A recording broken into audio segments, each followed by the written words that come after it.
Change begins from within.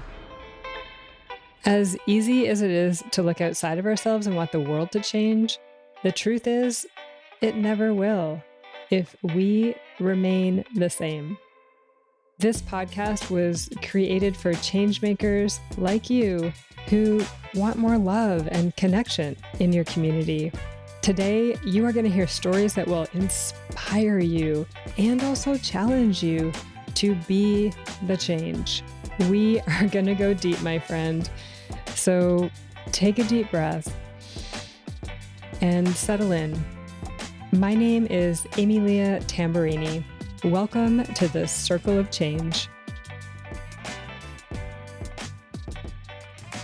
Hi, friend.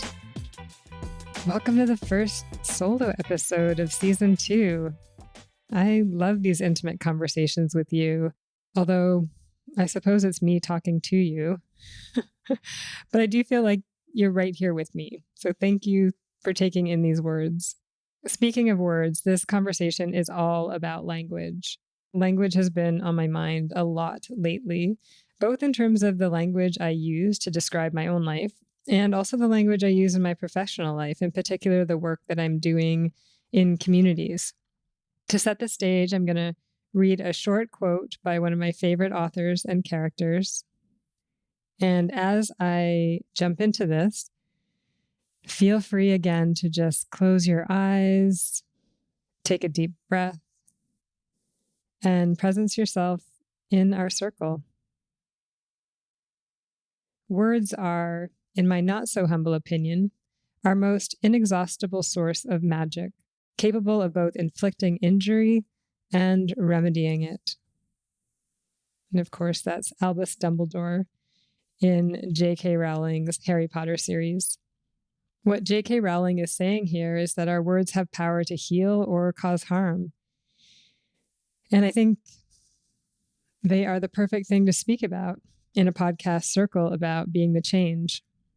This year, I've had the pleasure of working with one client who has generously illuminated language that is still tied to colonial ways of being.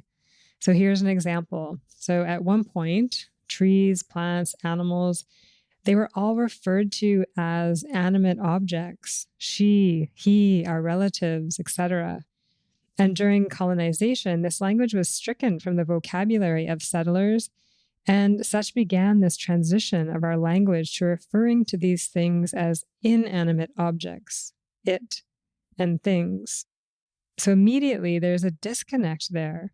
And I'm sure you can imagine how hard it would be for us to, say, drill into the earth or cut down trees or pave over the land without having great reverence. If our language indicated to us that these were our relatives, reverence would be easier to give life to. Another example I've been pondering is the word engagement. If you've worked at all with Indigenous or First Nations or Native American communities, you know that this word is contentious.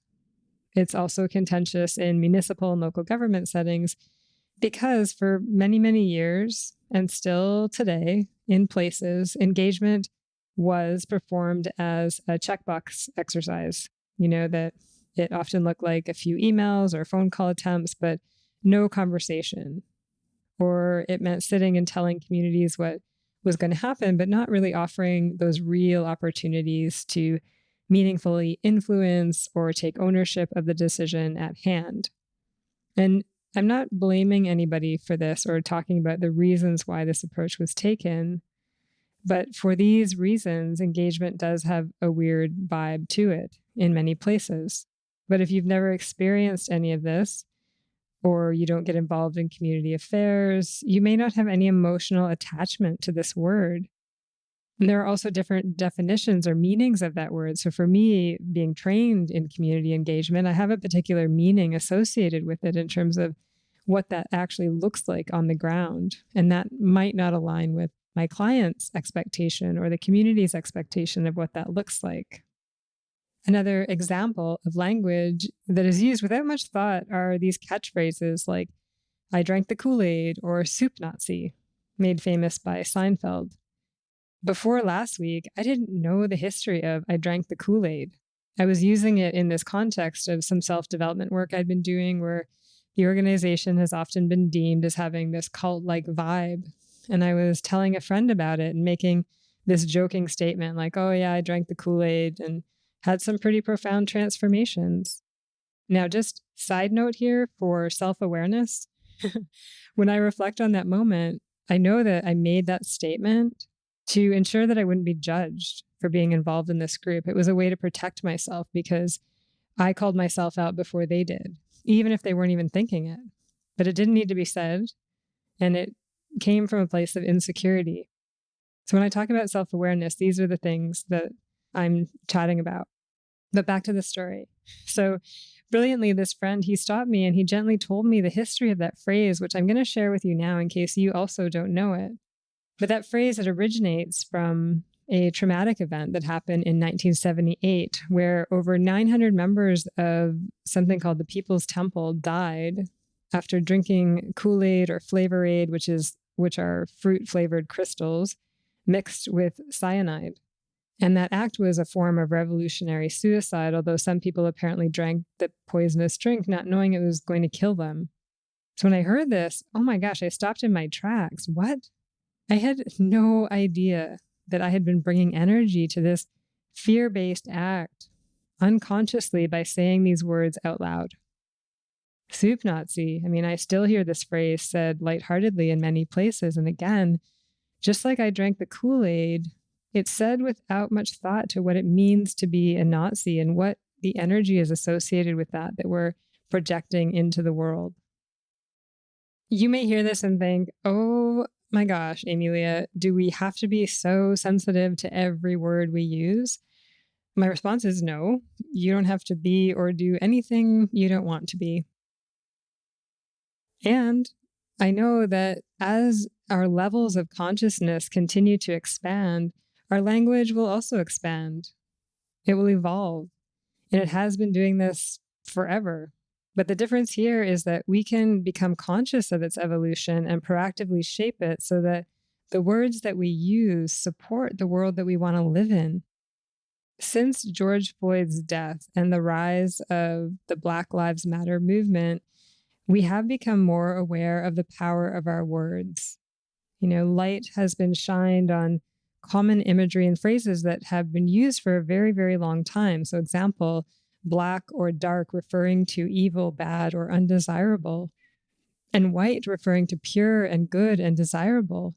That image is in thousands of movies, and the wording, it's everywhere. Black sheep, well, that's an outcast. White lies, that's some sort of good, acceptable lie. It's insidious. And regardless of what color your skin is, you may or may not have noticed the impact of that. But conscious or unconscious of the impact, you were being shaped every moment those words or pictures appeared. They were creating a world of inequity, of injustice and discrimination. So when we become conscious of the words we use and start to get curious about them, we play a role in creating the world where togetherness, belonging, and safety are the norm for everybody. And that is the world that I want to live in. And it's not going to happen without intention and action. This really is a way to fast track the evolution of our world. So as you go about your week, I encourage you to start paying attention to the words that you use and the words that other people use. Do you know what they mean? Where they come from? Write them down and look them up in the dictionary or the Urban Dictionary just to get a feel for them. And when someone says, hey, did you know that word, phrase actually meant this to me, or points to this thing that was really terrible? The goal here is just to say, wow, thank you. I didn't know that. And then maybe you could share your own history of the word and what you thought it meant. Or say, hey, I've never even thought about what it actually meant. This is called a conversation.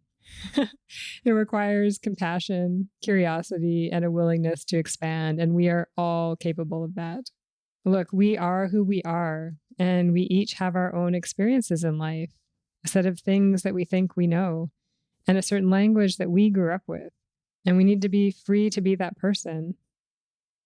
And when we open ourselves up to be more aware of the unintentional impact that we're having, we get to contribute to bringing about a peaceful and loving world. It sounds pretty awesome to me. I am sending so much love to you for this journey of self-discovery and learning about the power of words. It is going to be so cool to see how we are all speaking 10 to 20 years from now. Before I head out, if you haven't already, please join me on Wednesdays on LinkedIn, Instagram, and YouTube for a weekly hit of inspiration. I want as many people as possible, 17% of the world to be exact, to have the skills, the awareness, and inspiration to be the change the world is asking for. So thank you for being part of that percentage. Every single person matters. So go check the videos out. Next week on the Circle of Change, we're joined by two amazing leaders. These two women are going to talk about spirituality in the workplace. And I think this is one of our juiciest conversations yet about leadership. So please join us. I think you will forever change how you see yourself as a leader and the skills that you really want to start honing now to be the change in the world. It's an amazing conversation. Thanks so much for joining me. We'll chat with you next week. I'm now passing the talking piece to you. If you feel called to put your voice in the circle, please head to humconsulting.ca/podcast and share your story there. I cannot wait to hear what has come up for you as you have listened to what has been shared here today. I wish you love and joy beyond your wildest imagination. Thank you so much for being here in the Circle of Change. I also want to express my gratitude to the following peeps. Circle of Change is recorded on Lekwungen territories, and I am so grateful to live on this land. Our opening and closing music was created by the talented E-Roll Beats. You can find his creations at erollbeats.com. And special thanks to my coach, Mary Chan of Organized Sound Productions, for bringing this podcast to life. Until next time, ciao.